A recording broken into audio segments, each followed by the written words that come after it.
Nah, sudah ada ya, sudah nampak. Coba tes sound dulu.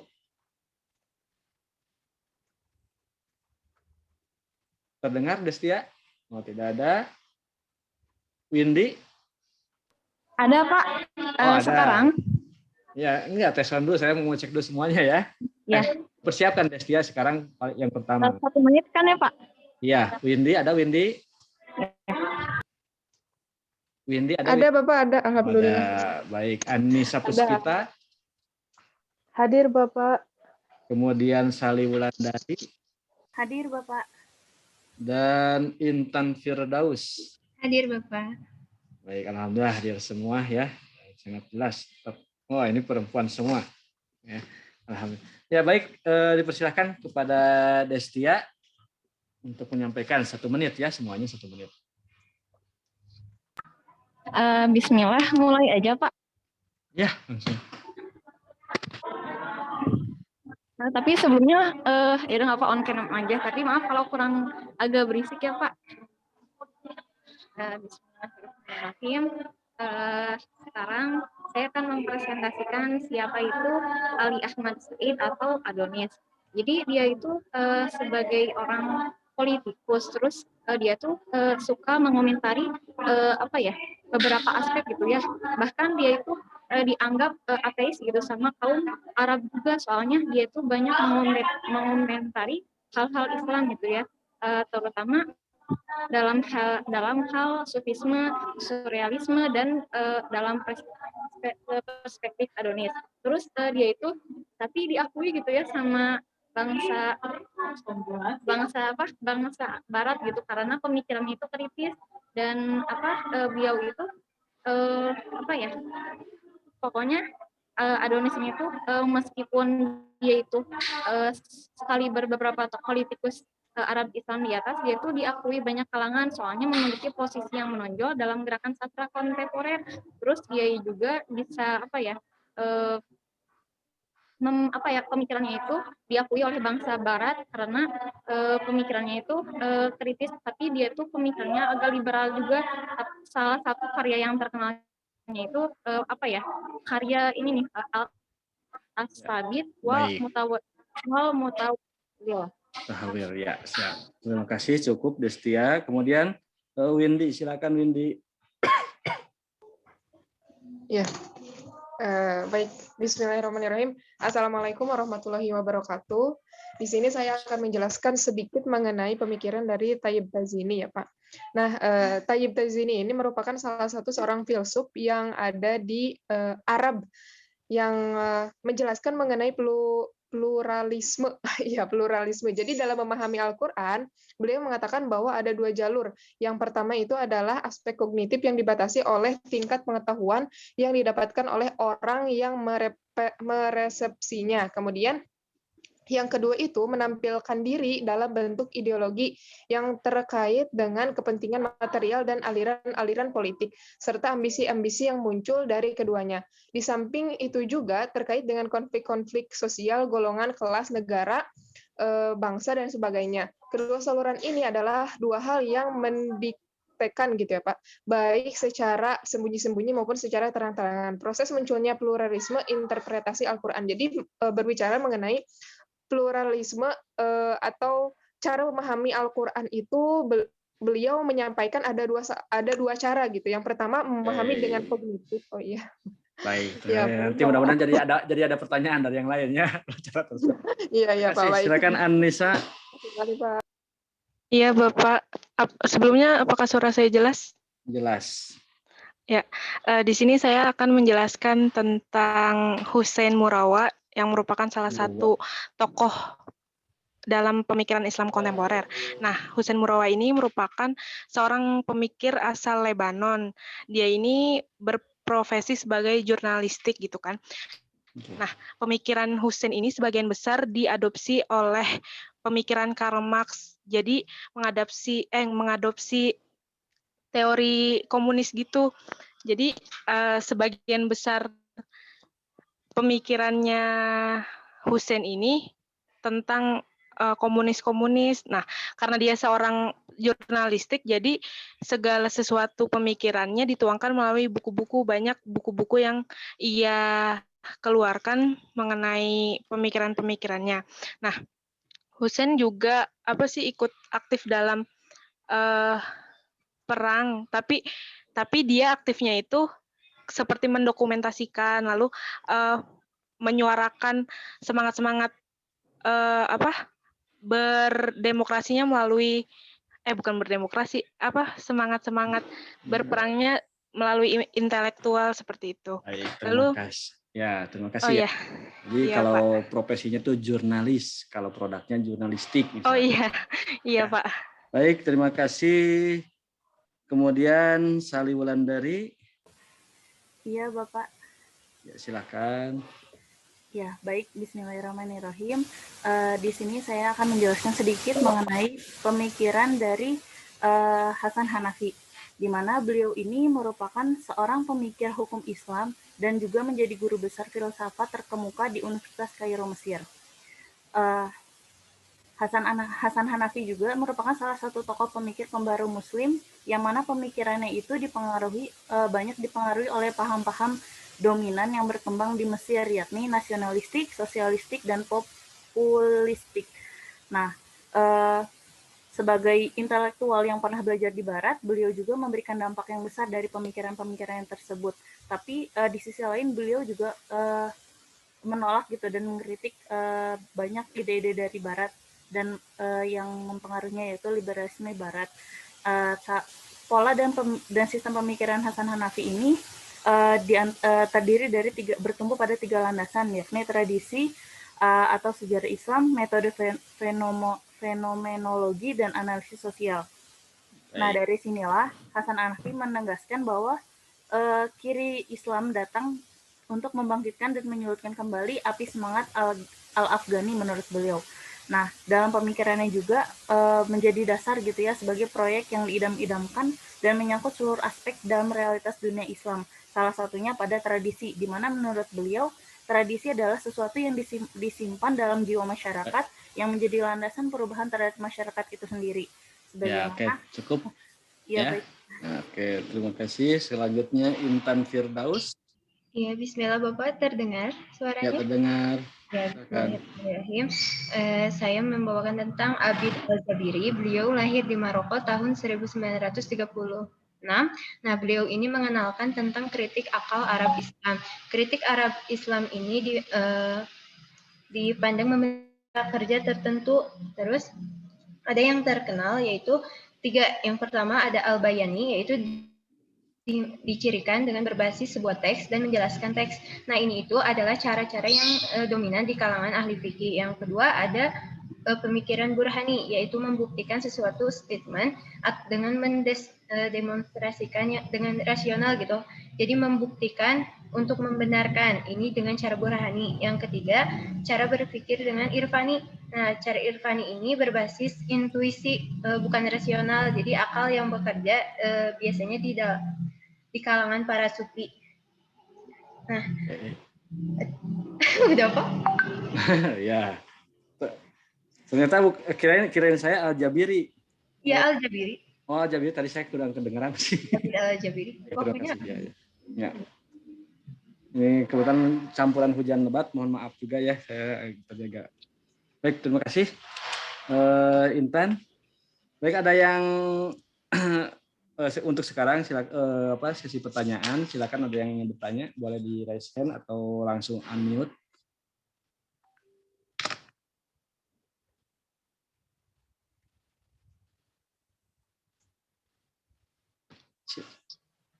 Silakan. Bapak ini bertanyanya ke satu orang aja apa ke semuanya? Ya, silakan sampaikan saja, nanti misalkan ada yang menanggapi dari yang bersangkutan yang terkait. Meta, silakan Meta mau bertanya. Iya Bapak, izin bertanya kepada para presentator tadi. Sebenarnya penasaran gitu kenapa apa sih yang melatar belakangi munculnya pemikiran mereka gitu? Kenapa tiba-tiba berpikir, nggak tiba-tiba juga, kenapa berpikir seperti itu dan muncullah karya mereka? Boleh dikhususkan salah satu atau mereka semuanya? semuanya aja deh, soalnya kayaknya tadi nggak. Oh, nggak ada yang menyebutkan ya. Baik. Silakan, ada yang lain selain Meta? 5 orang ya.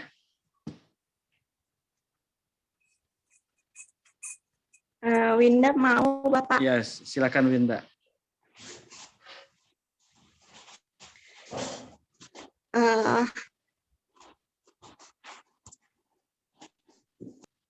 Silakan Winda.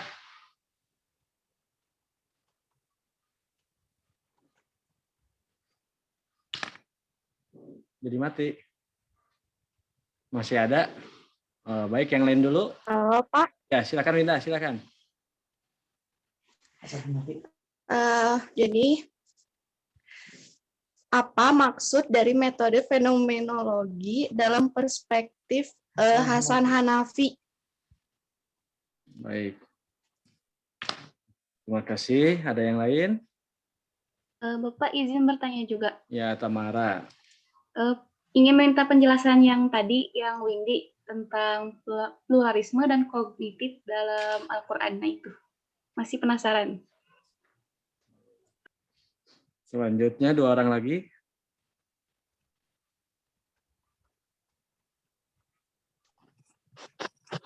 Atau ditunjuk? Ya, Janito silakan mau bertanya apa?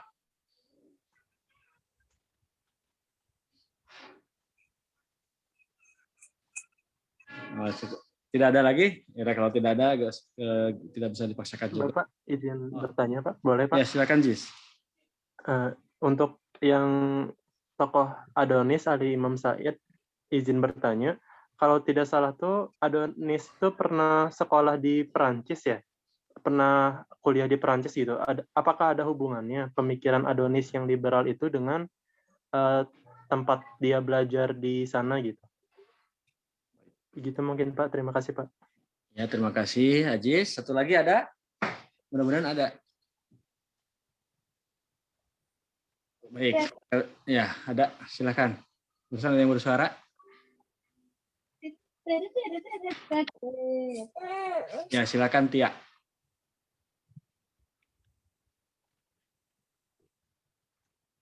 Oh, enggak ya. Baik. Dari 4 penanya, silakan ditanggapi oleh beberapa penyaji tadi. Ada yang dari Meta, ada Winda, Tamara, dan Ajis ya. Kalau Meta berarti untuk semuanya harus mengeluarkan tanggapannya. Kemudian Winda tadi Hasan Hanafi ya. Ajis ke Adonis. Kalau Tamara tadi teh ke siapa Tamara teh? Silakan dari siapa dulu? Boleh, Bapak Intan. Ya dulu. Ya, dari Intan dulu. Ya, silakan Intan. Pertanyaan dari Maitsal yang melatar belakangi pemikiran Abid Al-Jabiri. Jadi ya, sebenarnya dari dulu itu banyaknya permasalahan politik gitu. Nah, karena adanya permasalahan negara dan agama gitu, menurut sebagian pendapat itu, menurut kayak bertentangan gitu, tapi menurut sebagian lagi itu tuh harusnya agama dengan politik itu harus menyatu.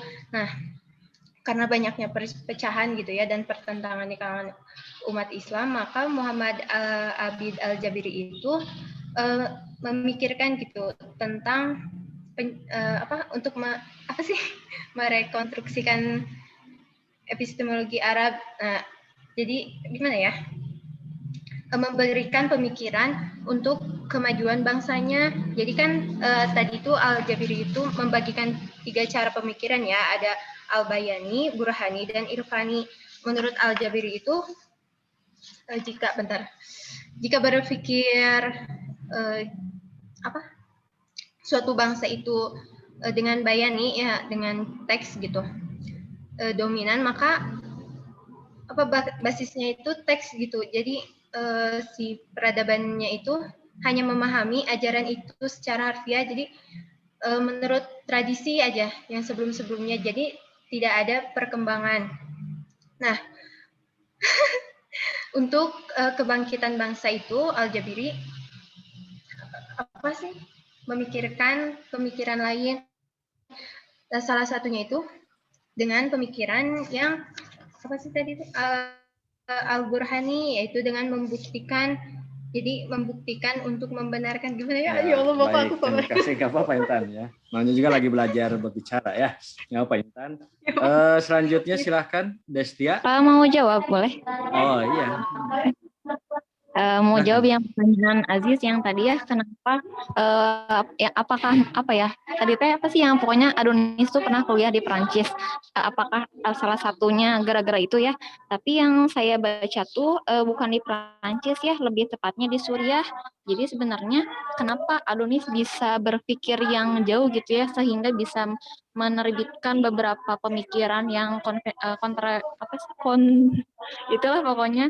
Dan dia itu ternyata di sana itu belajar apa coba? Belajar filsafat, dan dari situ dia itu mulai membedah beberapa apa ya kajian untuk dipelajari lebih dalam.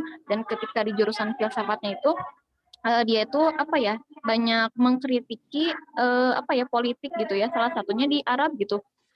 Sehingga si karyanya itu ya yang namanya apa ya tadi itu al-Tawbid wa al-Mutawahhid Al-Mutahawil, dia tuh karyanya itu sampai mengguncangkan bangsa Arab karena karyanya itu emang agak menyindir gitu bangsa Arab.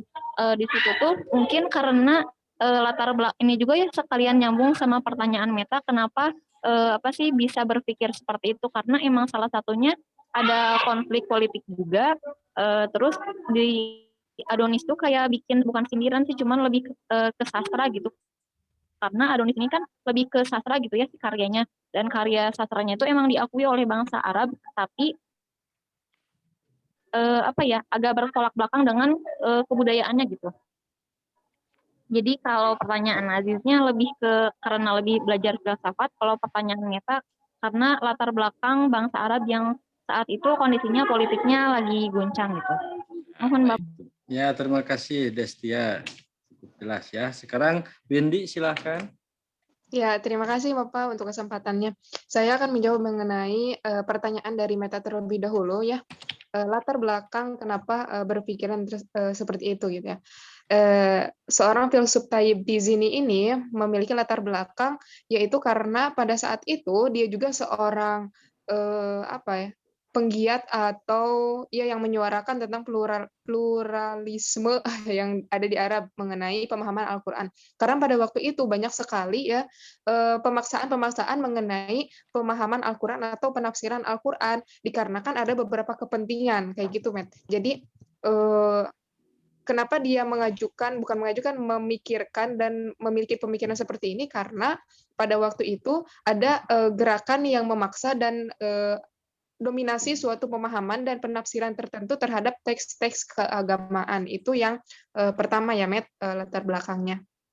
Kemudian untuk pertanyaan dari Tamara, Windy di sini sedikit saja ya Tamara, karena mungkin nanti banyak lebihnya bakal disampaikan oleh Prof. Windy cuma bukan mengingatkan ya, membedakan gitu ya.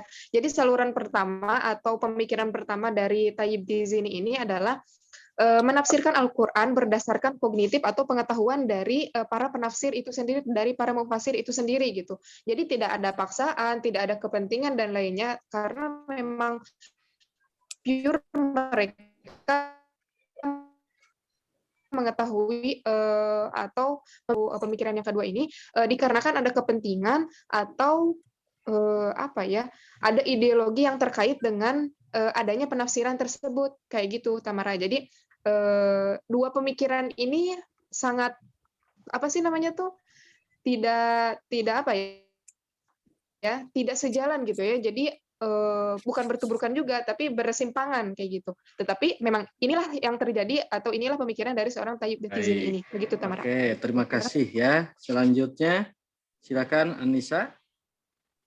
Ya, di sini saya akan mencoba menjawab pertanyaan dari Maitza yang tentang latar belakang pemikiran para tokoh. Nah, sebelumnya tadi saya sudah menjelaskan bahwa pemikiran Hussein Murawa ini diadopsi dari pemikiran Karl Marx. Nah, mengapa demikian? Karena awal mulanya itu Hussein Murawa berasal dari anak yang kurang mampu gitu. Jadi dia bukan anak yang beruntung kaya raya gitu. Jadi waktu itu di daerahnya pernah ada eksploitasi dan segala hal, pokoknya tentang pemerintahan yang tidak adil. Makanya akhirnya kan Husein disekolahkan di sekolah apa ya, kayak mau dijadiin guru gitu. Jadi bapaknya itu ingin Husein menjadi seseorang yang alim, yang tahu ilmu agama gitu. Tapi saat sedang belajar, Husein malah membaca tulisan dari Karl Marx tentang komunis atau tentang sayap kiri, yang mana di sayap kiri di buku Karl Marx itu dijelaskan tentang keadilan gitu. Pokoknya menurut pemikiran Husein, apa yang Karl Marx pikirkan itu sejalan dengan apa yang dia inginkan, seperti adanya keadilan, tidak adanya perbedaan di antara rakyat, seperti itu. Baik, terima kasih. Ya, terima kasih, Pak. Nisa. Selanjutnya yang terakhir silakan Sali untuk menanggapi. Berarti ada 2 pertanyaan ya, tadi yang dari Meta sama dengan Winda tentang fenomenologi Hasan Hanafi. Iya Bapak, baik, Bismillah. Di sini saya akan menjawab pertanyaan dari Maita terlebih dahulu untuk latar belakang dari pemikiran tokoh Hasan Hanafi, gitu ya. Untuk latar belakangnya sendiri itu ada 2 kondisi. Jadi pada waktu setelah Hasan Hanafi itu selesai menimba ilmu dari Perancis gitu ya. Nah itu tuh beliau datang ke negaranya, lalu di sana terjadi apa ya, kayak kondisi politik sama sosialnya itu memang sedang lagi panas-panasnya begitu ya. Nah hal ini disebabkan karena beberapa faktor. Yang pertama adanya kehadiran pasukan Inggris, Australia, dan Selandia Baru yang melukai rasa kebangsaan Mesir. Lalu ada orang Mesir itu kebanyakan dijadikan buruh. Lalu adanya naskah 14 pasal Wilson serta deklarasi Inggris-Perancis yang menjadikan kemerdekaan bagi negara-negara Arab yang merangsang yang besar gitu untuk meraih kemerdekaan penuh dari pengawasan asing.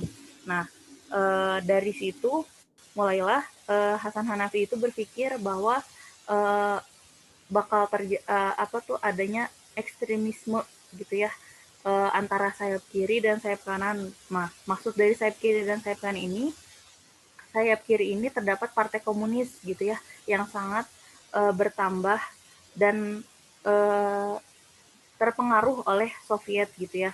Nah, yang kedua ada dari sayap kanan, di mana terdapat kelompok persaudaraan Islam gitu ya, atau Al-Ikhwa Al-Muslimin yang didirikan oleh Syekh Hasan Al-Banna. Nah, dari sikap ini, dari situasi ini, Hasan Hanafi itu mulai gitu ya, melihat pandangannya gitu buat adanya kelemahan nih buat dan efektivitas perjuangan umat Islam secara keseluruhan. Nah, makanya beliau membalikkan lagi kepada tradisi gitu ya, tradisi di Mesir gitu. Nah, lalu yang kedua maksudnya itu ada kondisi gerakan intelektual. Nah, jadi di Mesir itu dengan adanya modernisasi pada awal penjajahan yang ada di Mesir itu, maka paham liberalis itu tumbuh gitu ya dan mengakar sehingga memunculkan gagasan. Nah, dari sini beliau akhirnya tidak setuju gitu dengan pemikiran-pemikiran liberalis yang berkembang pada saat itu.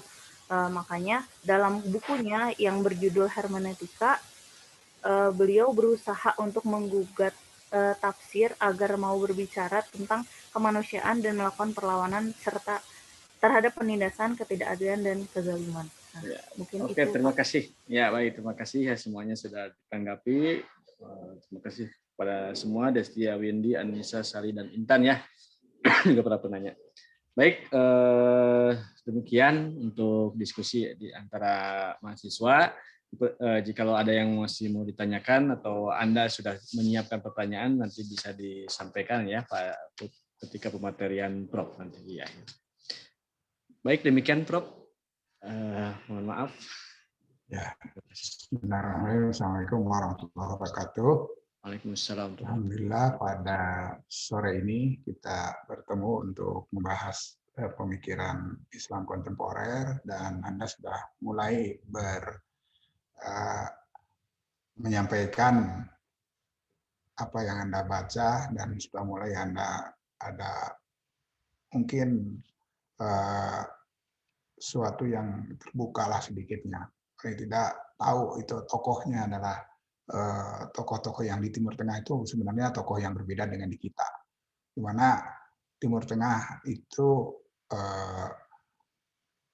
nah ini pada umumnya ini baik itu Adonis, Taibtizini, Hussein Murwa, Hanafi atau Al-Jabiri ini, Abed Al-Jabiri ini pemikirannya memang pemikiran yang melebihi pemikiran orang-orang Arab, ya. Orang Arab, tetapi kemudian mengambil sikap dengan pemikiran, walaupun awalnya saya melihat bahwa awalnya semua itu karena kegelisahan di tengah orang-orang Arab, ya. Kegelisahan di tengah orang Arab, dan Arab ini karena bukan Arab Saudi, ya. Anda jangan pikirkan Arab itu terlalu Saudi, ya. Mungkin orang Indonesia biasanya Saudi, Bani Suud, gitu ya. Nah, Bani Suud itu suatu hal yang lain, mungkin dari Timur Tengah. Tapi yang banyak berpikir itu adalah orang-orang yang berada di Syam, Suriah, itu yang Syam itu terdiri dari Suriah, kemudian Lebanon, dan ini Palestina maupun Jordan. Itu yang disebut dengan Syam.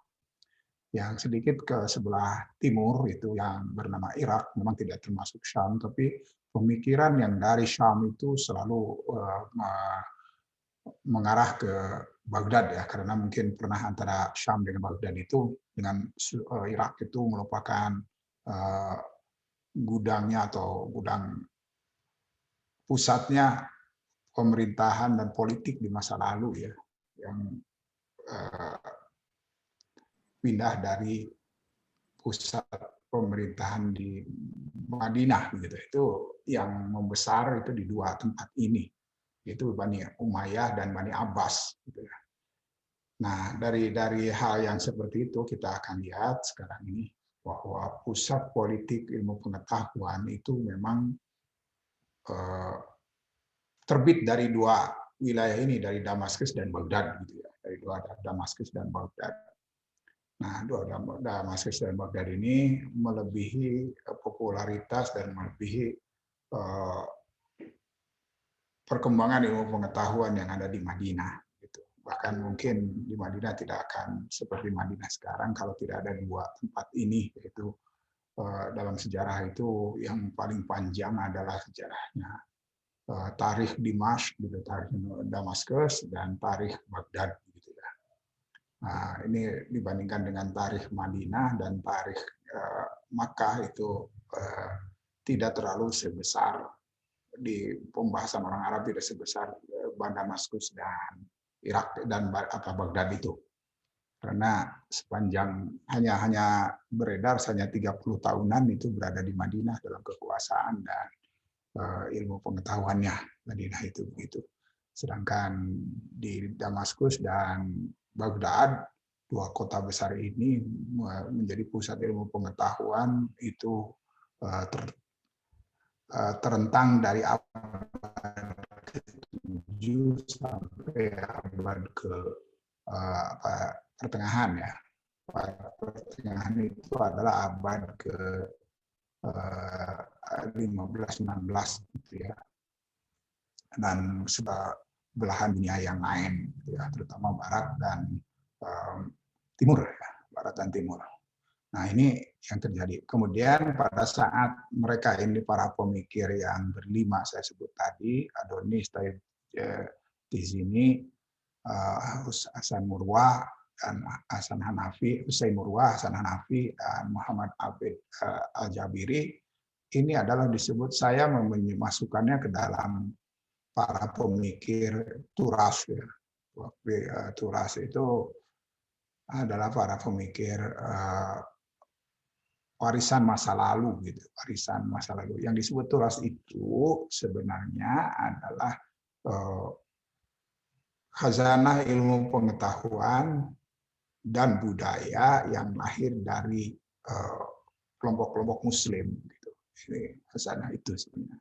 Nah, kemudian di masa Arab kontemporer, Islam Arab dan kontemporer ini ada kegelisahan dari orang-orang tertentu, terutama setelah masa penjajahan berakhir atau masa penjajahan. Nah, kemudian orang inilah tampil yang memukau bagi orang-orang di Timur Tengah untuk sebagian yang mau berpikir, tetapi kemudian menjadi ancaman bagi orang-orang yang merasa sabit itu ya. Kalau bahasa Adonis itu merasa sabit, merasa dia tetap kukuh seperti budaya Arab dan Islam masa lalu. Itu yang dimilikinya dalam penelitian Adonis namanya sabit gitu ya. Ada yang menafsirkan sebagai kontinuitas, jadi kontinuitas dari lalu sampai sekarang itu begitu, itu namanya sabit. Ada yang menyebutnya dengan kemapanan gitu ya. Jadi mapan terus seperti dulu begitu. Bahkan sampai sekarang di kalangan kaum muslimin itu ada kata sabitnya ini menempel ya di seluruh dunia Islam. Nah, tapi dia memandang, ya Adonis memandang bahwa harus ada perubahan sebenarnya. Dari hasil penelitian umat Islam itu dan Arab itu menginginkan perubahan, tapi terbelenggu oleh itu. Nah, sehingga dia meneliti dan banyak sekali jilid buku yang dikeluarkan, diterbitkannya, akhirnya dari hasil penelitiannya itu oleh Adonis, ini yang paling populer ya, paling fenomenal bagi Adonis, karena di situ ada kritikan tentang Arab yang terbelenggu dengan Turas, gitu ya. Terbelenggu dengan Turas. Karena itu judul dari penelitian itu As-Sabit wal Mutahawil, itu sebuah pembahasan bahsun fi ittiba, dan ini ada yang merupakan kajian konformitas, jadi dari selalu mengikuti, atau bahkan bahasa lainnya itu bahasa fikihnya, mungkin bahasa hadisnya itu taklid ya, itu selalu taklid begitu. Nah, dan ada pembahasan secara orang yang Muslim dan dunia Islam Arab itu selalu taklid, kemudian ada harus yang dipandang sama dia. Selain itu ada dibahasnya dengan yang namanya kreativitas ya, ibda, ya, kreativitas. Ya. Ini di tengah orang Arab, memang Arabnya ya itu ya Arab Muslim. Arab itu kalau di tengah orang Arab lebih menonjol daripada Islam ya. Karena itu orang selalu mengatakan Arab. Nah, padahal sebenarnya yang dimaksud adalah Islam. Nah, itu yang kalau Arab digugat itu sebetulnya adalah Islam yang digugat. Karena orang Arab itu sampai sekarang ya, kalau bicara mungkin juga nanti kita lihat dari orang-orang mufasir seperti yang selalu bekerja sama dengan kita, yaitu Ustadz Daud itu ya, itu juga selalu mengatakan Arabnya dulu gitu, Arab lebih gitu ya. Karena itu kalau orang bicara pidato biasanya al-Arab wal muslimin, jadi suara Islam itu nilai atau tambahan kedua gitu ya. Jadi ayyuhal Arab wal muslimin, begitu itu. Tapi orang kita kadang-kadang merasa itu hebat saja gitu ya. Hebat saja dengan kearaban itu. Padahal Arab itu jadi Islam karena budaya Arab adalah budaya Islam. Walaupun agamanya berbeda-beda macam-macam gitu.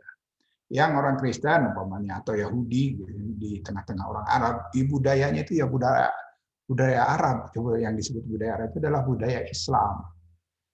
Budaya Islam. Karena peninggalan Islam, turasnya Islam, begitu. Turas itu Islam ya. Karena itu mereka sangat terpengaruh dengan bahasa-bahasa Arab adalah bahasa-bahasa budaya Islam. Jadi bahasa Arab itu budaya Islam yang menyebar. Karena yang menyebar ke sana Nah, karena itu para ahli dari Syam dan Baghdad, gitu ya, dari Syam dan Irak, misalnya Syam dengan Irak ya, Syam dan Irak itu banyak ahli bahasa, tetapi bukan dari orang Muslim. Nah, tapi mereka memahami betul yang namanya Al-Quran, gitu ya. Karena bahasa Arab itu berkembang bersama dengan Al-Quran. Kenapa bisa begitu? Karena memang mereka hidup di tengah-tengah itu. Seperti juga orang Indonesia yang non-Islam sekalipun, pokoknya kalau belajar bahasa Indonesia adalah ada budaya Indonesianya. Gitu. Nah, Arab itu sudah menjadi budaya bagi orang Islam gitu. Jadi sudah budayanya adalah budaya Arab sebetulnya, tapi kemudian tercampur aduklah antara budaya Arab dengan Islam itu di tengah-tengah orang lain ya di luar Arabnya sendiri. Sehingga mereka sendiri mengatakan bahwa Arab adalah Islam, Islam adalah Arab begitu, sehingga tidak mau kalau disebut sebagai Arab itu terpisah dari Islam gitu. Kalau mengatakan Islam ya sudah Arab begitu. Nah, ini di sini letak kekuatannya barangkali begitu. Saya ingin melanjutkan bahwa Adonis itu punya pikiran baik Adonis ini memang bukan orang yang langsung dididik di luar negeri atau punya kegiatan di Prancis sebenarnya begitu. Tapi sebenarnya beliau ini adalah orang yang awalnya begitu ya. Ini termasuk juga Hasan Hanafi, Turabi, Murwa, Hanafi, dan Jaber itu sebetulnya pemikiran-pemikirannya sebelum pergi ke Barat pun mereka sudah begitu memikirannya. Apalagi kalau kemudian seperti Hanafi itu kan belajar akhirnya setelah pemikirannya begitu belajar di Sorbonne. Nah, tapi kalau orang yang namanya yang lainnya seperti Adonis itu sebetulnya belajar tentang ya karena pernah dapat beasiswa saja ke sekolah Prancis atau ya sekolah Prancis itu yang sekolahnya ada di Suriah sebenarnya sekolahnya itu di Tartus. Tartus itu sebuah kota pantai ya di pantai utara di Suriah. Nah, disitulah dia belajar filsafat begitu di sekolah Prancis. Itu kalau yang namanya Adonis ya. Adonis itu begitu. Baru kemudian setelah itu dia sebetulnya lulusnya sih doktornya atau pendidikan tingginya itu ya di Damaskus ya, di Universitas Damaskus. Ini jadi di Barat, tapi memang literatur atau sastranya itu yang terkenal sampai di Barat, bahkan banyak yang menerjemahkan dengan bahasa-bahasa Barat begitu. Ini yang di dalamnya sebenarnya dia berpikiran memang pikiran-pikiran lebih maju daripada orang-orang Arab dari hasil-hasil risetnya dia itu. Nah, risetnya kecenderungan di daerah utara Syam maupun Irak itu kepada komunis. Di komunis di sana itu Islam begitu ya. Ini komunis maupun sosialis di sana itu Islam. Jadi bukan berarti orang yang gabung ke pahamnya komunis di sana itu kemudian menjadi orang ateis. Nah, iya, bahasa ateis itu sebetulnya datang dari Indonesia ya. Untuk kata komunis PKI itu komunis gitu. PKI itu komunis itu adalah ateis itu di Indonesia. Karena memang tokoh-tokohnya memang begitulah gitu. Jadi tidak mengakui hanya tokoh-tokohnya, tetapi akidahnya enggak. Akidahnya itu sebenarnya akidah ekonomi, karena keadilan ekonomi. Makanya yang dimiliki oleh tokoh-tokoh ini sebetulnya keadilan ekonomi. Nah, apalagi kalau seperti Hasan Hanafi. Hasan Hanafi itu dulunya kan sebenarnya dia sangat aktif di Ikhwanul Muslimin. Jadi itu anak buahnya dari Hasan al-Banna gitu ya.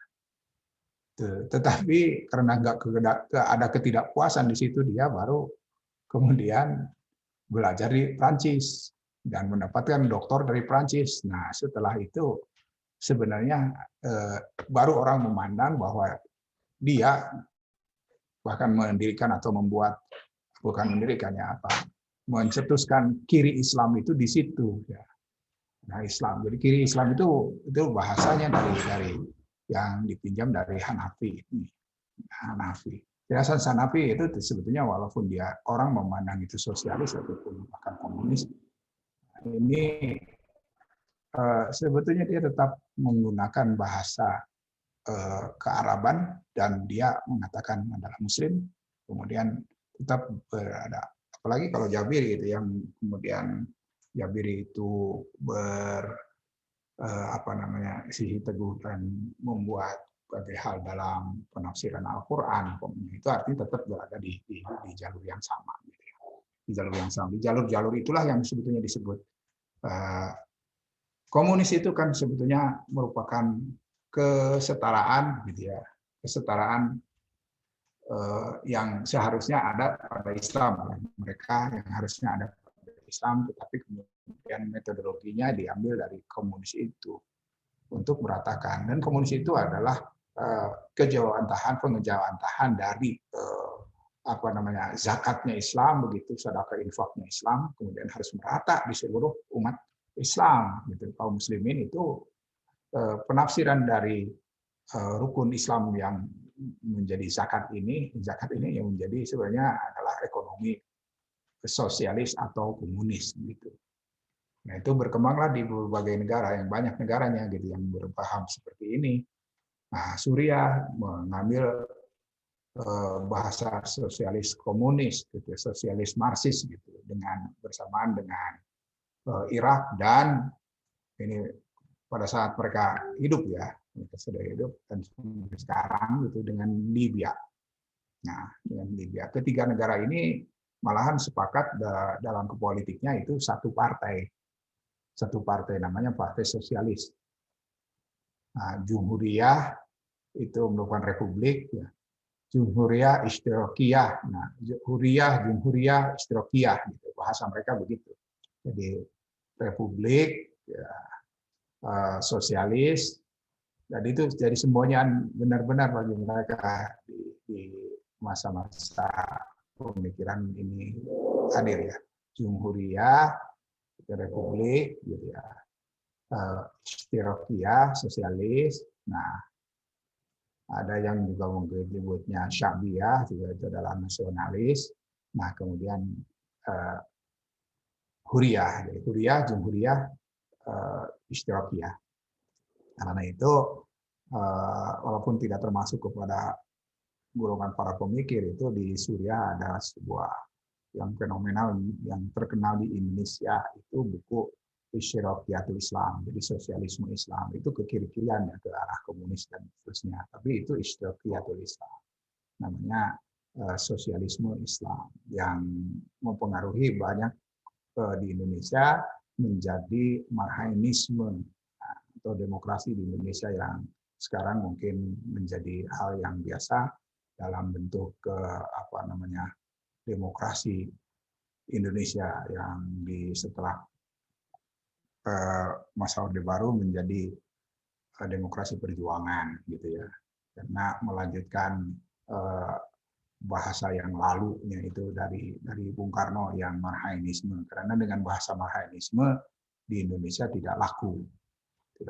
Pada marhainisme menurut Bung Karno ini paham yang sangat berayat di Indonesia, tapi partainya pun marhainisme tidak laku di Indonesia, atau mempunyai celah karena ada banyak kekeliruan dalam langkah politiknya di Indonesia itu, sehingga orang meninggalkannya, kemudian hanya diakui demokrasinya saja di Indonesia itu, sehingga partainya tetap berlaku sampai sekarang walaupun jadi pecah dari PDI itu menjadi PDIP, dan ini yang perjuangan. Nah, terlepas dari itu, pengaruh dari Isyraqiyatul Sibai, nah, pengarangnya Sibai itu sangat kuat di Indonesia, karena dari dulu sudah diterjemahkan dalam bahasa Indonesia. Karena itu orang cenderung kepada sosialismenya daripada, apalagi kepada komunismenya, itu akan lebih jauh, karena memang sudah punya masalah besar di dalam perjalanan Republik ini sejak dari pra kemerdekaan sampai kemerdekaan itu, bahkan berbekas terakhir di tahun 65-an ini. Bukan hanya di situ saja, malahan sampai sekarang. Sampai sekarang, kalau yang jadi menakutkan sekali itu karena 32 tahun kita ditakut-takuti dengan komunis itu, dan komunis ini menakut-nakutinya dengan bahasa orang Amerika sebetulnya begitu, yang mendorong Pak Harto untuk memusuhi benar-benar komunis. Kemudian Pak Harto berhasil juga menganeksasi tempat komunis yang paling hebat di Asia Tenggara itu, yaitu di Timur Timur.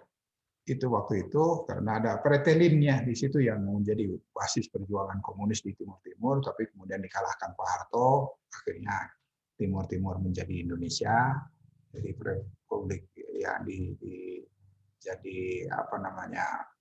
provinsi ke-30 ya di Indonesia. Nah, 33 Indonesia ini.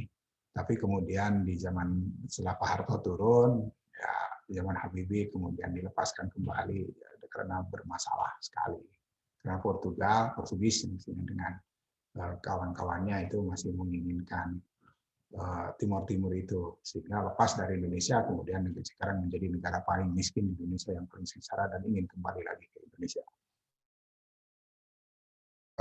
Bahasanya yang ada di wilayah Nusa Tenggara ini, tapi itu dorongan Amerika ya, Amerika sekali.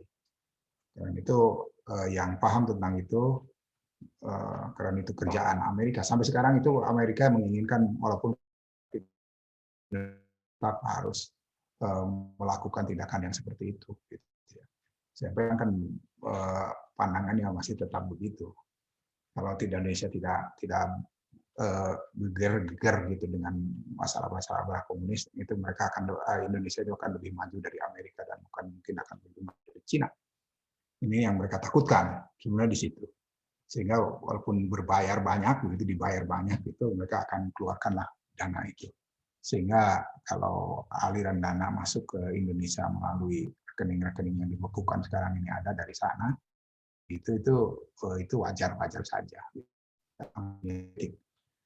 Oke, barangkali ini gambaran universalnya dari saya untuk beberapa tokoh ya, 1, 2, 3, 4, 5 ya, 5 tokoh ini. Nah, kalau lebih rincinya boleh juga Anda bertanya, boleh mengungkapkan pendapat, tapi pada dasarnya ini pasti adalah pada Turas. Mereka adalah menggugat bahwa Turas ini seperti Adonis, yaitu harus diubah dengan bahasa yang lebih maju, bahasa yang lebih kemudian menjadi orang kreatif. Nah, orang berpikir kalau Hanafi itu menggunakan hermeneutik gitu ya, kalau Murwa menggunakan komunisnya di Suriah ya, di 3 negara sebenarnya, yaitu Libya, dan sekarang sudah digoncang ya, sudah berakhir di Suriah, di Libya, itu juga karena Barat. Kemudian Suriah yang belum hancur, walaupun masih tetap ada apinya di situ, dan yang sudah selesai itu sosialis di Irak. Kalau di Irak sudah selesai, tetapi penyelesaian yang dibantu Saudi Arabia ini memang menjadikan negara itu menjadi musuhnya, malahan menjadi musuhnya, karena musuhnya Saudi itu adalah Syiah. Gitu. Karena Irak Saddam yang Sunni, ya, sebetulnya Saddam itu Sunni yang sosialis Marxis ya, tapi Islamnya Sunni. Kalau Hafid Assad, makanya Sunni dengan Syiah itu sebetulnya bersatu ya, di Irak dan Suriah, itu yang ditakuti. Karena Hafid Assad itu Syiah, nah, keluarga Assad yang sekarang berkuasa di Suriah itu anaknya malahan ya, Bashar Assad itu kan anaknya langsung. Waktu saya kuliah di sana masih Hafid Assad. Itu adalah saya dapat beasiswa juga dari Hafid Assad ya, dari Qiyadah Qaumiyah. Nah, itu bukan berarti saya harus membela itu ya, tapi saya pernah belajar, karena itu belajar, kalau di sini belajar Pancasila, kalau di sana itu belajar Qiyadah Qaumiyahnya itu ya, Qaumiyahnya. Nah, karena itu saya mengerti apa yang namanya mereka katakan bahwa itu Islam gitu ya. Seperti begitu. Itu di Suriah. Nah, Suriah masih tetap bertahan dengan kepemimpinan yang Bashar Assad yang Syiah, secara agamis, tetapi secara politis itu mereka adalah nasionalis, nasionalis sosialis. Kemudian kalau di Libya di Sudan masih Maroko dan Yaman. Yaman sekarang sedang bergolak, yang paling tinggi bergolakan adalah di Yaman sekarang ini. Dan Saudi selalu tampil sebagai pembela Sunni, gitu. Padahal Wahabi gitu ya. Wahabinya sebagai Sunni. Kalau di Indonesia yang tampil sebagai Sunni itu adalah semuanya sebetulnya, bahkan mungkin ahlu sunnah wal jamaah itu semuanya, baik Muhammadiyah, NU, Persis, segala macam itu sebagai Sunni ya. Yang Syiahnya mungkin sekarang sudah melemah di Indonesia, apalagi kalau ketua Ijabinya sudah meninggal, itu belum ada lagi gerakan-gerakan di masa pandemi ini bagi kaum yang bernama keluarga Ahlul Bait itu, yang begitulah yang bahasa Syiahnya di Indonesia. Oke, kalian boleh bicara sekarang. Pendapat pun boleh, kalian boleh berpendapat apa sesuai dengan tingkat bacaan kalian mungkin, atau tingkat pendengaran kalian atau tingkat bacaan yang sangat pendek-pendek di media sosial, sangat pendek-pendek di media sosial. Nah, ya silakan. Silakan. Jika ada yang ingin ditanyakan, atau mungkin dari yang kelima penyaji tadi ya, karena yang belum belum memahami betul begitu ya. Ya, begitu betul Prof. Karena memang dengan pastinya bacaannya lebih lebih luas daripada yang mungkin yang tidak menyajikan. Silakan.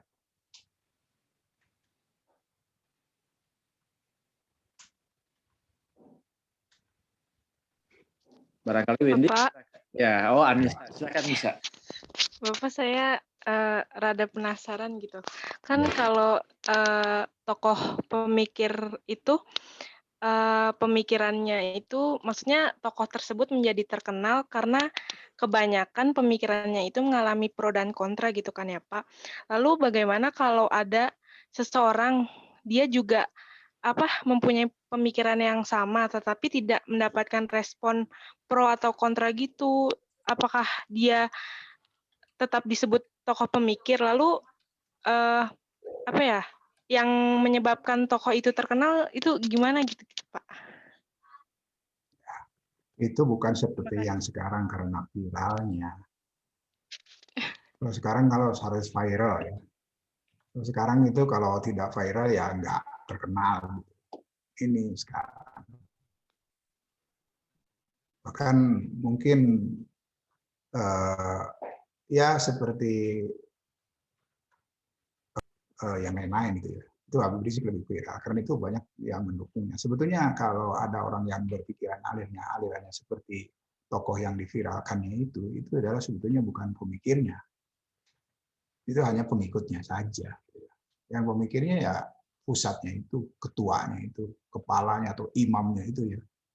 Walaupun mungkin mulainya dari pengakuan dirinya sendiri. Kalau seperti imam besar di Indonesia itu kan sebenarnya pengakuan dirinya sendiri dan kelompoknya kemudian mengikutinya. Begitu. Padahal kalau di dunia itu kan tidak ada imam besar sebenarnya. Di dalam dunia Islam itu tidak ada imam besar. Tetapi ya orang Indonesia tetap menganggap kemudian begitu. Ini ya seperti itulah. Saya pikir seperti itu popularitas manusia.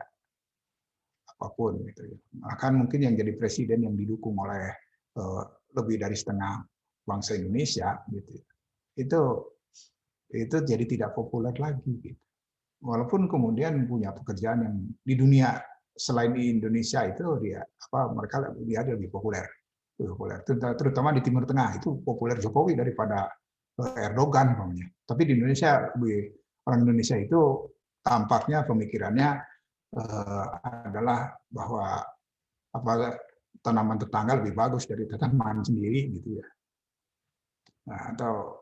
Nah itu orang Indonesia kan begitu gitu ya.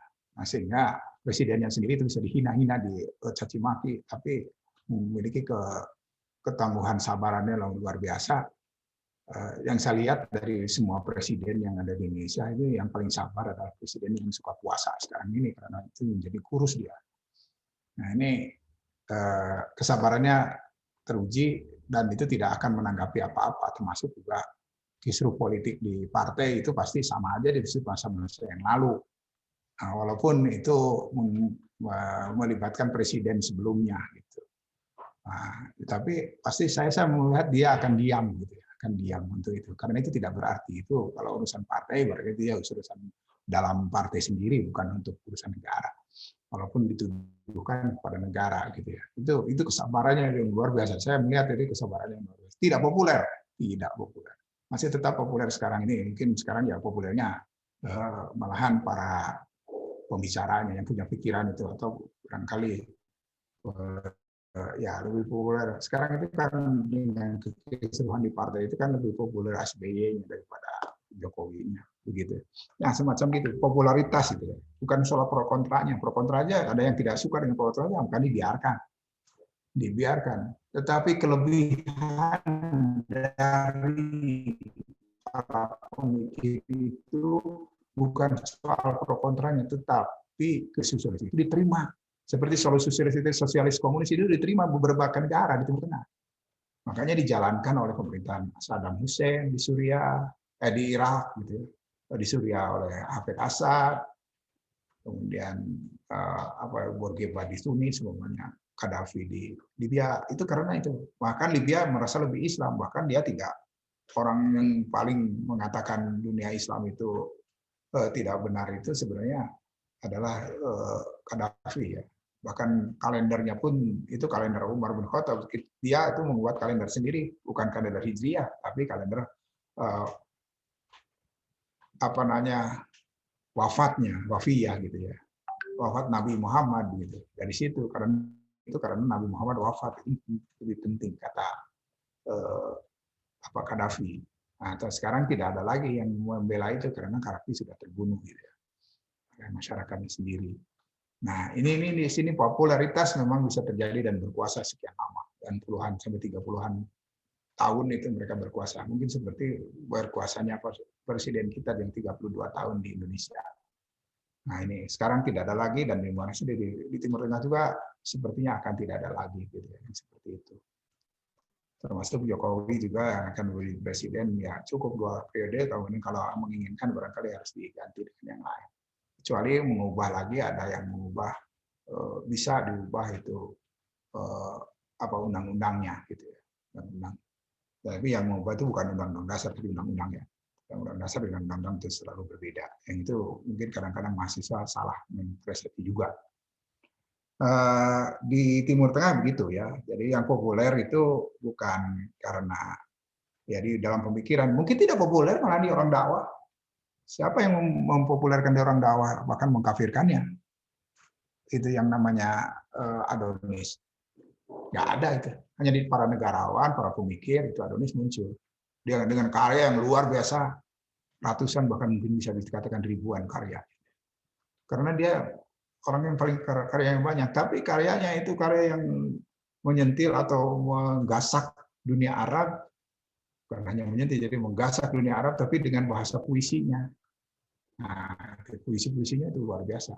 Ada tulisan terjemahan yang lain Indonesia juga di Elkis ya, mulai dari itu As-Sabit wal Mutahawil itu sudah diterjemahkan juga di Elkis Jogja ya, sampai 3 jilid kalau nggak salah. Itu bisa Anda baca itu dengan baik. Nah, inilah di Arab sendiri mungkin tidak, di kaum Ikhwan sendiri, walaupun mereka salah satunya ada yang dari Ikhwan seperti Hasan Hanafi itu. Kalau Tizini dan Murwa memang asli lah gitu, dia berpikir dari sejak awal itu karena kelahiran komunis sosialisnya di Suriah gitu, di Libanon juga begitu, walaupun di Libanon tidak memeluk gitu, tapi banyak orang yang pergi ke Libanon dan menjadi warga negara. Orang-orang ini adalah punya warga negara bisa double ya, antara Suriah dengan Irak. Karena itu bisa disebut sebagai orang Suriah, sebagai Adonis itu, atau orang Libanon gitu ya. Karena di sana ada dua warga negara. Kalau di Indonesia kan tidak boleh, begitu tidak boleh, tidak bisa. Indonesia nggak bisa. Kalau punya aset dengan Malaysia, punya paspor 2 aja, Malaysia dengan Indonesia pasti harus ya, pilih 1. Walaupun disembunyikan, seperti seorang menteri di Indonesia dulu yang diangkat Jokowi.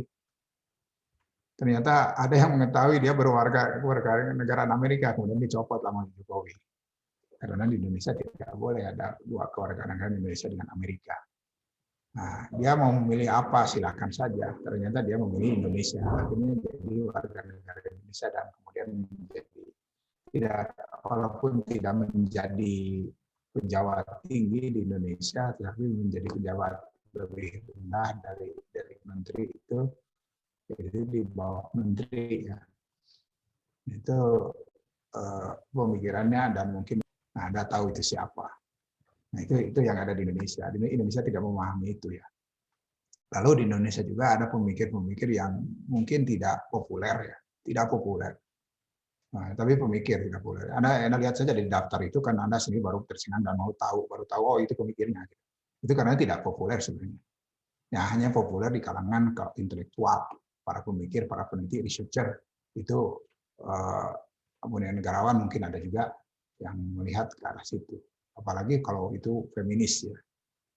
Nah, gitu. Seperti Hussein Muhammad itu kan feminis yang tidak dikenal sebetulnya di kalangan. Padahal itu kiai feminis lagi punya banyak pemikiran tentang feminisme.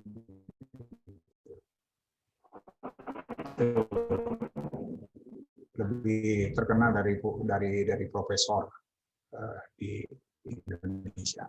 Oke. 17.40 ya. Ya, baik Prof. Ada yang mau bertanya, Prof? Ya. Atau menyampaikan? Silakan Windy. Terima kasih Bapak sebelumnya. Ya, Prof, saya ingin bertanya ya mengenai kan ini tuh kebanyakan yang pertama gitu mengenai pemikiran-pemikirannya itu kayak agak efeknya gitu ya, Prof. Efeknya itu agak menyindir mengenai suatu pemerintahan lah atau menyindir suatu kejadian kayak gitu. Nah, apakah efek lain gitu ya? Kan itu berarti kayak latar belakangnya. Efek lain setelah adanya pemikiran ini gitu. Apakah ada penerapan misalnya bukan sistem pemerintahan, kebijakan pemerintahan yang baru di suatu tempat atau seperti apa gitu, Prof? Ya. Terima Ini kasih. ya ada yang memang kemudian negaranya menjadi negara-negara yang terpengaruh oleh pemikiran itu dan bukan diterima pemikirannya. Ya seperti yang saya sebutkan tadi, kalau negara-negara itu karena pemikir-pemikir yang menjadi sosialis yang dikemukakan, kemudian negaranya menjadi sosialis. Seperti tadi 3 negara tadi, bahkan 7 negara lagi, bahkan termasuk Mesir sebetulnya dulu itu dengan Jamal Abdel Nasirnya itu sosialis sebenarnya. Itu terpengaruh oleh para pemikir, dan kalau tidak terpengaruh ya nggak apa-apa. Namanya pemikir itu hanya memberikan solusi saja sebenarnya, tidak harus juga diterapkan, tidak harus menjadi penerapannya. Seperti di Indonesia itu para pemikirnya yang sosialis gitu kan enggak. Indonesia tidak menjadi sosialis, tidak harus menjadi sosialis. Tapi pemikiran itu, tapi bukan pemikiran yang nyinyir yang seperti sekarang ya. Nyinyir itu walaupun itu menyindir tapi bukan nyinyir ya, menyindir tapi dengan memberikan solusi itu. Menyindir dan memberikan solusi. Apa solusinya? Jangan sampai mengatakan dia presidennya komunis gitu ya. Komunis itu kemudian usulannya dicopot, ya nggak bisa gitu. Itu bukan solusi namanya. Itu namanya ya nyinyir itu kemudian itu seperti para pengamat yang sekarang disebut pengamat itu kenapa mereka tidak jadikan pemikir itu karena mereka kerjaannya bukan memikirkan tetapi menyindir aja gitu. Menyindir. Kalau jadi pemikir itu seperti Gus Dur ya, memberikan solusi. Bagaimana Indonesia harus jalan? Saya harus jadi presiden. Jadilah dia jadi presiden. Begitu. Kemudian Indonesia ini mau ambruk, kemudian dia angkat supaya Indonesia tetap ada, Indonesia jangan sampai jadi terbelah-belah. Dan itu sudah ada 25 negara di dunia ini yang mau menghancurkannya. Dia tahu, kemudian kejar negara itu.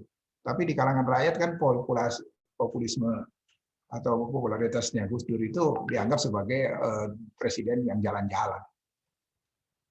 Aji mumpung untuk jalan-jalan ke setiap negara ya bahkan seminggu 2 kali dalam 2 tahun itu. Seminggu 2 kali dalam 2 tahun itu kemudian menghabiskan biaya negara yang begitu banyak. Nah, tapi kata Gus Dur ya, inilah penyelesaian masalah. Indonesia kan sampai sekarang masih tetap Indonesia. Kalau tidak, dulu sudah hancur-hancuran kita. Karena tiap provinsi sudah diklaim oleh negara-negara tertentu di dunia ini. Nah, mungkin rakyat tidak tahu itu. Yang tahu adalah negarawan. Ya, orang seperti Gus Dur itu yang tahu. Bahkan mungkin yang lainnya yang tadinya masih itu. Nah, makanya ya termasuk yang mengangkat Gus Dur sendiri seperti Amin Rais itu kan tidak tahu masalah itu karena dia tidak pernah tahu jadi presiden, tidak pernah tahu dengan rahasia negara yang sebenarnya dari Badan Intelijen Negara itu tidak pernah tahu karena belum pernah jadi presiden. Kalau yang sekarang tahu itu pasti yang sudah pernah jadi presiden ya. Coba tadi dipanggil kan gandeng kalian. Destia, Ya, presentasinya 1 menit. Ya, nih, Oke, jadi yang tahu tentang kalau kenegaraan itu yang tahu itu rahasia negara itu adalah presidennya sendiri. Bahkan mungkin tidak pernah dibocorkan walaupun kepada wakilnya. Bisa terjadi demikian. Nah, karena itu apa namanya ini adalah rahasia negara. Mungkin rahasia negara itu yang diketahui adalah dengan Badan Rahasia Negara, itu kalau Indonesia BIN ya, Badan Intelijen Negara gitu. Itu di Indonesia. Nah, orang seperti Gus Dur itu memberikan solusi gitu ya. Kalau Pak Harto dulu memberikan solusinya, umpamanya ya, Pak Harto itu mengkritik juga tentang komunis, tapi kemudian memberi solusi. Ya kalau tidak mau takut dengan komunis, ya komunis harus dihancurkan. Kemudian dibantu Amerika menghancurkan pusatnya komunis di Asia Tenggara, yaitu di Timur Leste Timur. Timur juga sudah tidak komunis lagi karena komunis di dunia ini sudah tidak ada. Ya, dan tidak ditakuti lagi Amerika, itu namanya penyebaran fertility-nya dari Timur Timur, apalagi negara termiskin di dunia ini sekarang. Begitu tidak akan, pemikirannya tidak akan laku lagi kalau sudah begitu. Nah, solusi yang paling penting itu solusinya. Kalau seperti Rocky Gerung itu kan tidak pernah memberikan solusi, yang paling penting itu beleguk gitu ya. Apa namanya? Bukan beleguk itu dia. Dungu ya, semua dungu gitu ya. Termasuk presidennya dungu.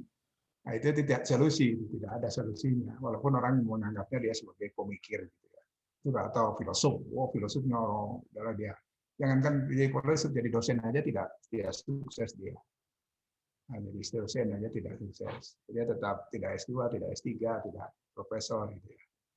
Ini tapi memang karena kontroversinya itu untuk mencari duit di media atau di kalangan jurnalis itu kayaknya ini di Indonesia itu jurnalis itu bukan pembuat jurnal ya. Ya, di Indonesia itu jurnalis itu wartawan ya. Jurnalis. Nah, dan di dunia juga jurnalis itu sebenarnya wartawan. Oke. Jadi jangan bukan pembuat jurnal. Jurnal itu sendiri berita begitu dianggapnya. Dalam bahasa Arab itu majalah ya. Nah, ini ada beda menyinyir, menyindir, mengkritik. Yang paling penting itu yang bagus itu mengkritik ya. Mengkritik karena itu para pemikir adalah mengkritik kebijakan bangsa, dunia, Islam, komunitas maupun global. Itu yang bisa kita mengkritik. Nah, gitu. Contohnya sekarang ini sudah orang di dunia ini sudah akan untuk namanya negara di dunia ini harus demokrasi.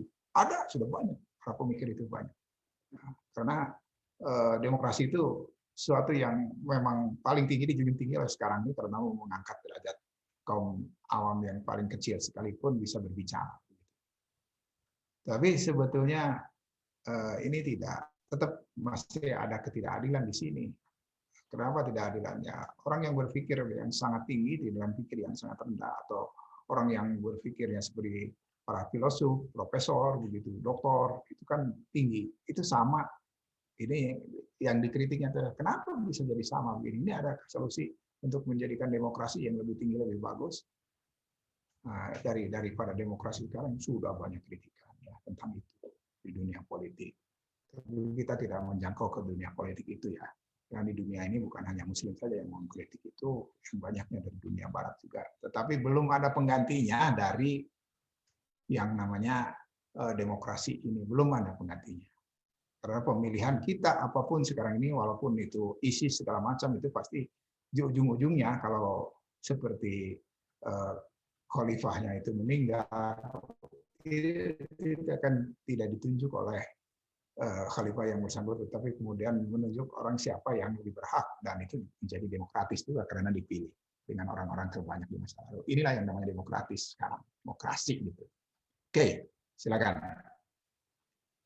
Masih ada waktu kita kan 12 menit ya. Ya, berapa? Masih panjang. 22 menit. 22. Ya, oke, masih ada. Baik, silakan.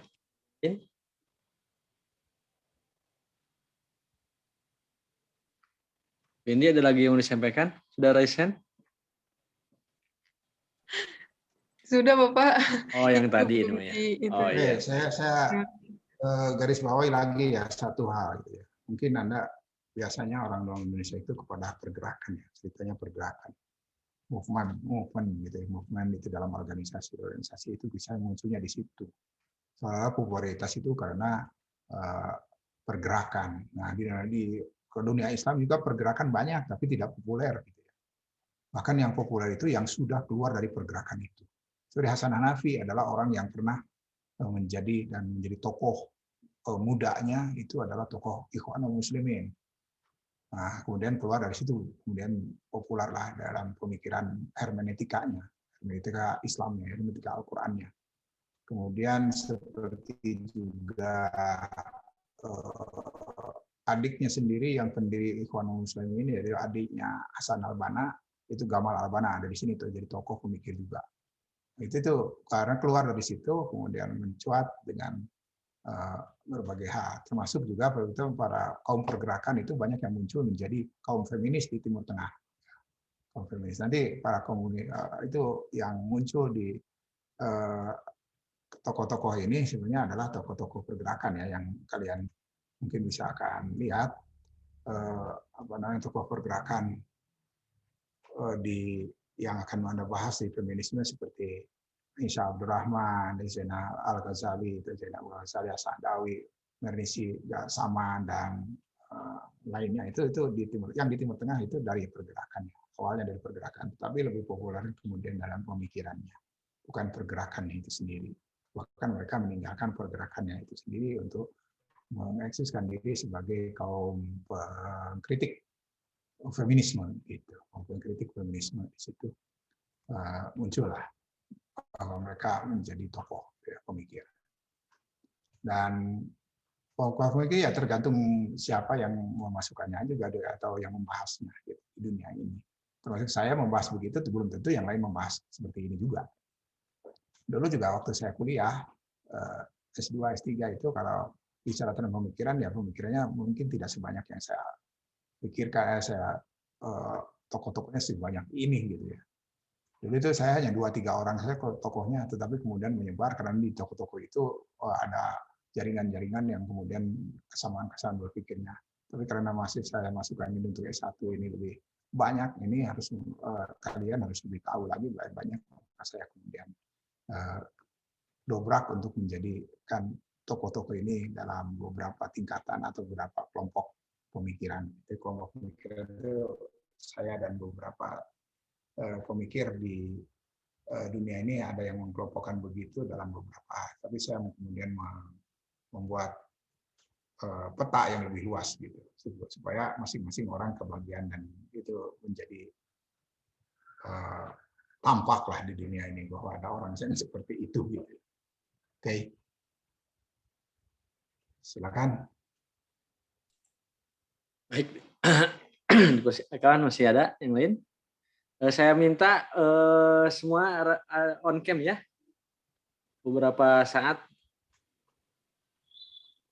Nah, alhamdulillah. Untuk mengecek dulu ya.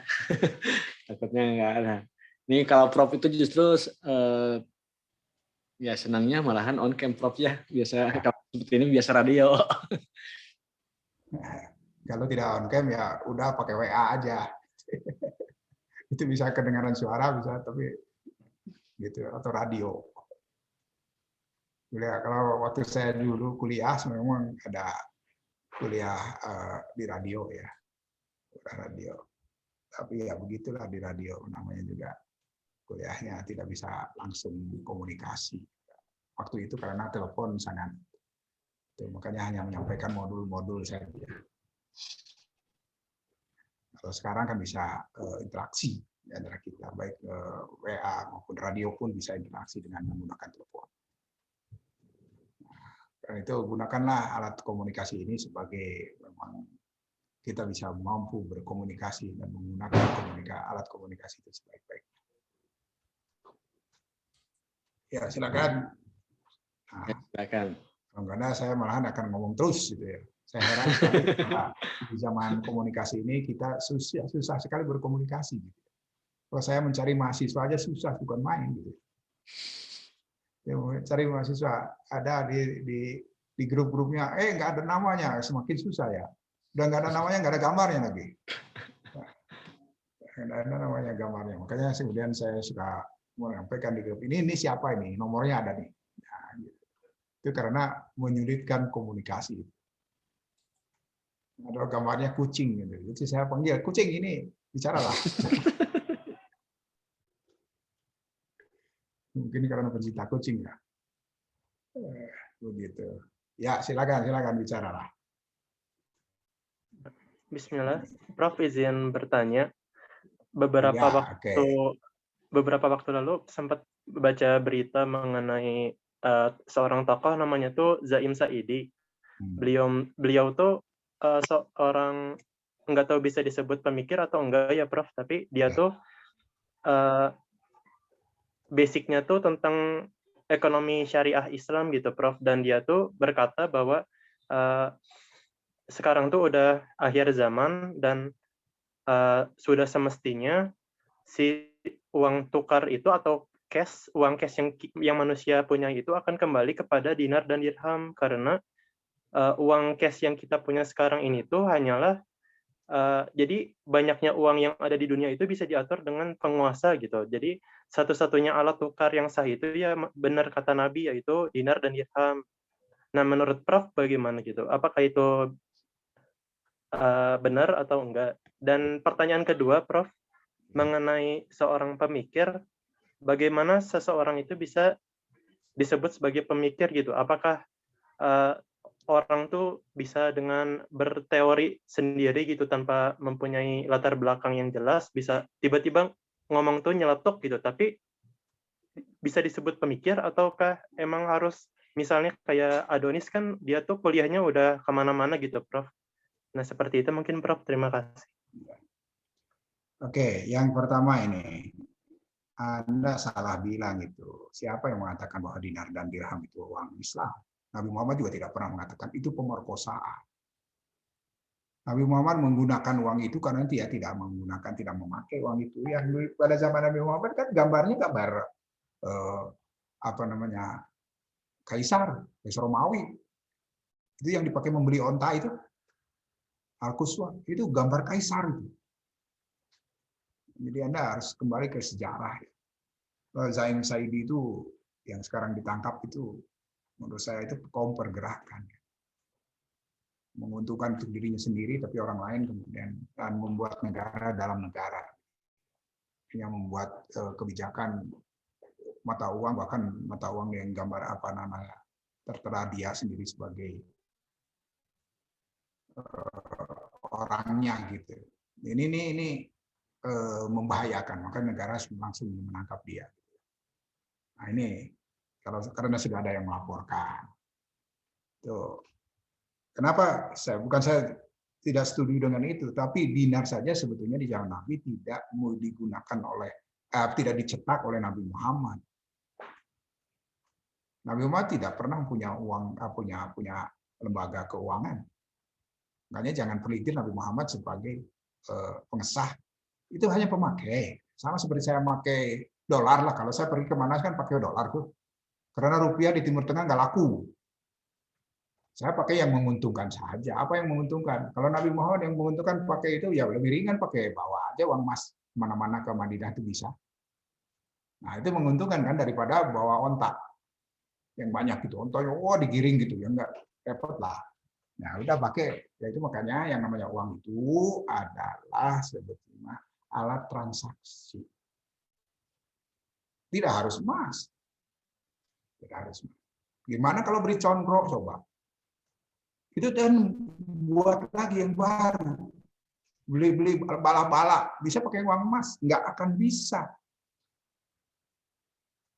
Sehingga kemudian disebutlah ada uang recehannya yang namanya fulus. Nah, itu adalah bid'ah baru lagi kalau mau pakai uang. Karena di zaman Nabi tidak pernah ada fulus. Fils gitu. Tidak pernah. Ini sekarang di Zaimah Syaidi ya buat itu. Zaimah Syaidi buat juga fils gitu. Uang recehannya gitu. Yang harus ditukar dulu dari rupiah ke sana semua. Kalau mau belanja di berapa 7 kota gitu yang kota yang kemudian ada dari sejak awal kampanye tentang dinar dan dirham itu saya tolak. Karena apa? Itu bukan pengakuan tentang uang Islam itu tidak benar. Tidak benar. Uang Nabi Muhammad tidak benar. Saya bisa bertanggung jawab di akhirat pun sekalipun itu. Karena mereka gunakan kata akhirat dengan hadapan dengan Allah Subhanahu wa taala. Dinar itu kan dinarus itu. Dinars itu adalah bahasa Romawi. Dari bahasa Arab itu menggunakan kata dinar, dinar. Dalam Al-Quran itu menunjukkan kata uang itu, walaupun itu untuk membeli Nabi Yusuf itu. Dananir, memang ada di Al-Quran dananir, dinar gitu kan, penjualan budak gitu, penjual orang gitu kan, gitu. Itu jadi jangan diklaim oleh Nabi Muhammad, Nabi Yusuf dijual itu kekuasaan orang Firaun di situ, Farao di Mesir menggunakan dinar untuk membeli Nabi Yusuf gitu ya. Nah, ini ada di Quran itu yang menyangkut kata dinar itu di situ. Tapi dirham nggak ada, darahim. Nah, dirham itu sebetulnya uang Persia ya, uang Asia, bukan uang Eropa. Ya, itu tadi uang Eropa, kemudian ini lebih rendah namanya dirham. Darahim itu adalah uang Asia dari Persia, orang kebudayaan dan peradaban lebih tinggi dari Arab, yaitu dua tempat ini, yaitu Romawi dan Persia. Ya, selalu mereka berperang merebutkan kekuasaan dunia ini. Makanya Islam muncul itu dari tempat yang tidak diperhitungkan. Karena itu dalam perjalanannya selalu mengadopsi adik kuasa yang selalu bertengkar itu. Ya. Masih banyak pengikutnya yang kemudian sudah hilang uangnya. Sudah hilang uangnya karena sudah emasnya tidak berlaku lagi. Kalau bahkan uang emas itu yang dicetak Zaim Syaidi itu kemudian nanti akan kalau keluar aja orang itu bisa kena undang-undang keuangan, sudah memberlakukan mata uang. Makanya ditangkap ya. Itu mata uang negara dalam negara gitu. Ini akan ditangkap juga gitu. Di seluruh dunia begitu. Di seluruh dunia tidak pernah ada uang. Nah, mana yang menguntungkan? Nah, baru itu karena lebih populer saja. Jadi lebih populernya dolar ya dolar. Kalau saya di Uni Eropa, di Eropa, saya gunakan euro karena dia yang paling populer di situ, yang paling menguntungkan itu saya gunakan itu. Karena kalau saya transfer di rupiahnya menjadi dolar dulu, nanti harus ditransfer lagi jadi jadi euro, rugi ya, karena ada selisih keuntungan di situ, ada kerugian di situ. Nah, sama seperti saya di Timur Tengah, saya biasanya kalau di Timur Tengah pergi kemana saja di Timur Tengah, negara mana saja, uang yang paling tinggi itu dari Jordan, ya saya beli aja ya Jordan, dinar Jordan. Dan dinar Jordan itu bukan namanya saja dinar, tapi bukan uang emas, uang kertas itu. Satu dinar itu di Jordan waktu saya di sana itu $3,5. Wah, paling tinggi. Jadi bawa uang, dulu kan suka bawa uang, tidak bawa kartu kredit ya seperti atau kartu debit gitu. Karena dulu harus pakai uang aja.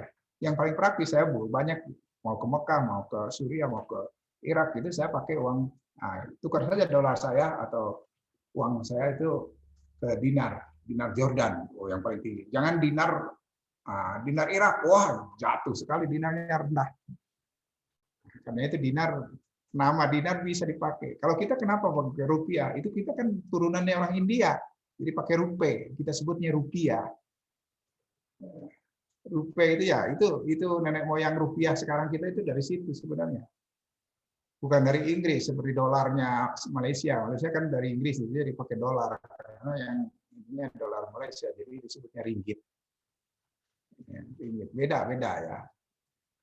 Walaupun tulisnya dolar, tapi kemudian orang menyebutnya ringgit ya, Malaysia. Atau ringgit itu juga resmi juga bagi mereka yang uang kecilnya, gitu. Tahu gimana? Saya nggak tahu juga. Saya tidak pernah hidup lama di Malaysia itu. Oke, itu nama uang. Jadi kalian jangan tertipu dengan ada ekonomi yang dipintirkan seperti uang emas itu. Hanya berlaku. Memang di pemerintahan yang kaya di kekhilafan itu Bani Umayyah memang pernah mencetak uang, namanya kemudian disebut juga uangnya karena emas terlalu banyak berlimpah sampai kubahnya masjid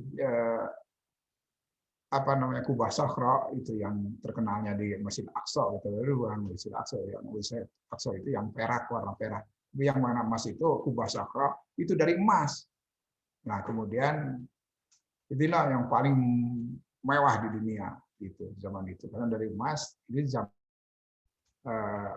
Bani Umayyah, Abdul Malik bin Marwan yang mencetak uang. Nah, itu Abdul Malik bin Marwan sebagai khalifah dari Bani Umayyah itu mencetak uang dan beredar di seluruh Jazirah Arab dan Mesir ya, bahkan ke Syam ya, semuanya.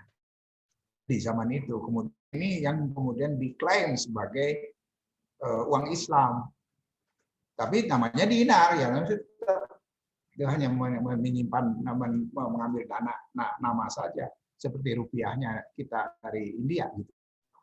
Tapi ya udah berlaku kita rupiah sudah.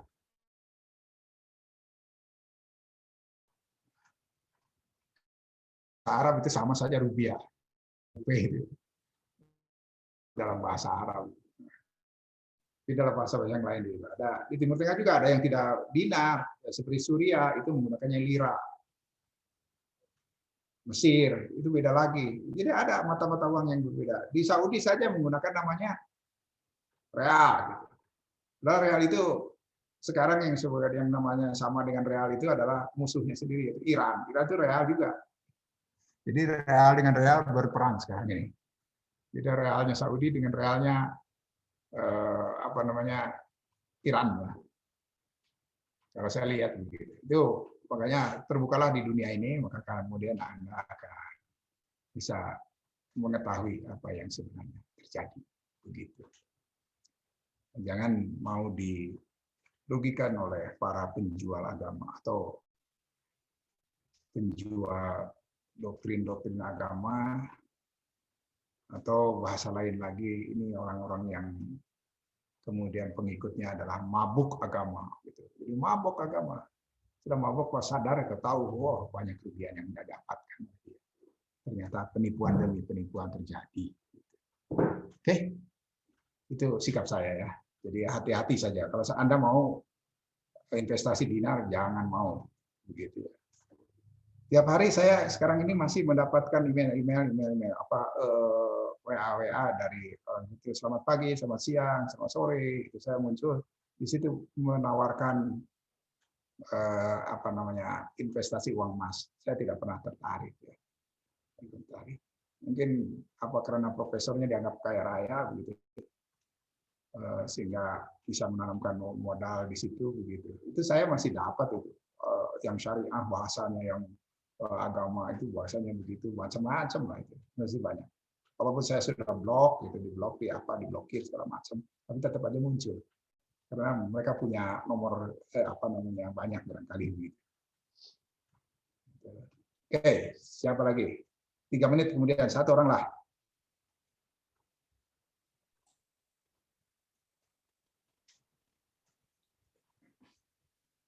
Kita akan lanjutkan nanti.